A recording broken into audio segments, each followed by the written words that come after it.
हम पढ़ेंगे data structure. Data structure मैंने यहाँ लिखा है कि डेटा स्ट्रक्चर होता क्या है। ओके, तो डेटा स्ट्रक्चर है, पहला मैंने 2 ऑब्जेक्ट्स लिखे हैं। मेनली डेटा स्ट्रक्चर मतलब ये होता है कि हम डेटा को किस तरह से एक रिप्रेजेंट कर रहे हैं। ओके, डेटा का स्ट्रक्चर क्या रहेगा, तो इसके 2 ऑब्जेक्ट्स ये है to identify and create useful mathematical entities and operation for the problems. मतलब डेटा स्ट्रक्चर का ऑब्जेक्टिव ये है कि वो क्रिएट करता है एक तो यूज़फुल मैथमेटिकल एंटिटीज़ और ऑपरेशंस जो कि प्रॉब्लम्स को सॉल्व करने में यूज़ होती है। ठीक है, और जो भी ऑपरेशंस और एंटिटीज़ क्रिएट होते हैं उसके बाद वो कैसे, सेकंड में लिखा है determine the representation of entities and implementation on problems. Means जो प्रॉब्लम्स के लिए हम जो ऑपरेशंस और मैथमेटिकल एंटिटीज़ बना रहे हैं, आइडेंटिफाई कर रहे हैं क्या प्रॉब्लम रही, तो उनको वो ऑपरेशन किस तरह से परफॉर्म होंगे, तो सेकेंडली वो डिटरमाइन करता है। ठीक है, डिटरमाइन मीन्स तय करता है कि कैसे रिप्रेजेंट होंगे, कैसे इम्प्लीमेंट होंगे वो सब ऑपरेशंस। मेनली ये तो एक किताबी भाषा हुई। ठीक है, मेनली डेटा स्ट्रक्चर का मतलब ये हो गया है data structure represent the knowledge of data to be organised in memory. मतलब जो है represents the knowledge of data to be organised in memory, मतलब किस तरह से जो डेटा होगा वो मेमोरी में किस तरह से ऑर्गेनाइज होगा, वो रिप्रेजेंट करता है, हम देख सकते हैं bye data structure.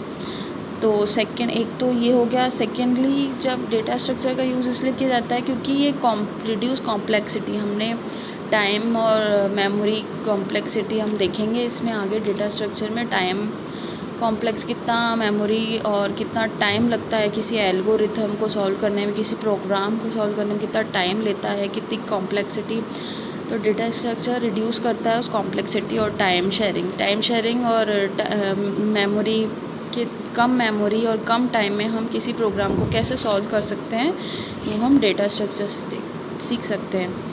Okay, next है data structure is useful of data abstraction and analyse the problem. ठीक है, डेटा स्ट्रक्चर किस में यूज़फुल है, डेटा एब्स्ट्रैक्शन हो गया मतलब डेटा हाइडिंग हम पढ़ेंगे आगे, जिसके अंदर डेटा हाइड कैसे किया जाता है।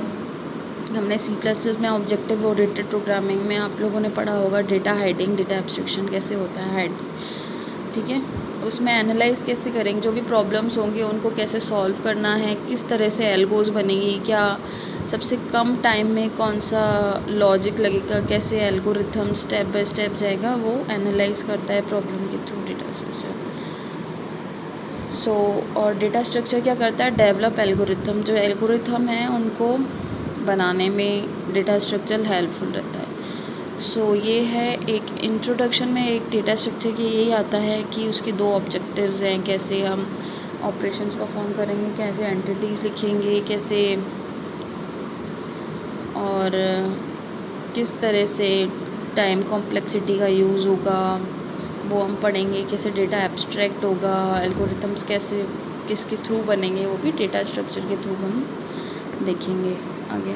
हाँ, तो आगे देखिए, अब हम डेटा स्ट्रक्चर की टाइप्स पढ़ेंगे। टाइप्स देखिए 2 टाइप के हैं, है ना, एक है प्रिमिटिव और एक है प्रिमिटिव डेटा स्ट्रक्चर और सेकंड है नॉन प्रिमिटिव डेटा स्ट्रक्चर। ठीक है, प्रिमिटिव डेटा स्ट्रक्चर हमने C में पढ़े ही हैं, C++ में भी आप लोगों ने पढ़े होंगे। यही होते हैं इंटीजर, कैरेक्टर, फ्लोट, डबल। ठीक है, और नॉन प्रिमिटिव ये नए डेटा स्ट्रक्चर हैं डेटा स्ट्रक्चर में, जो कि हैं एरे, लिस्ट, फाइल। अच्छा, इसमें लिस्ट में भी 2 टाइप के हैं, एक है लीनियर और दूसरा है नॉन लीनियर। ठीक है, अब नॉन लीनियर में भी 2 टाइप्स के हैं, एक ट्री है और एक ग्राफ है, और लीनियर में भी 2 हैं, एक स्टैक है और एक क्यू है।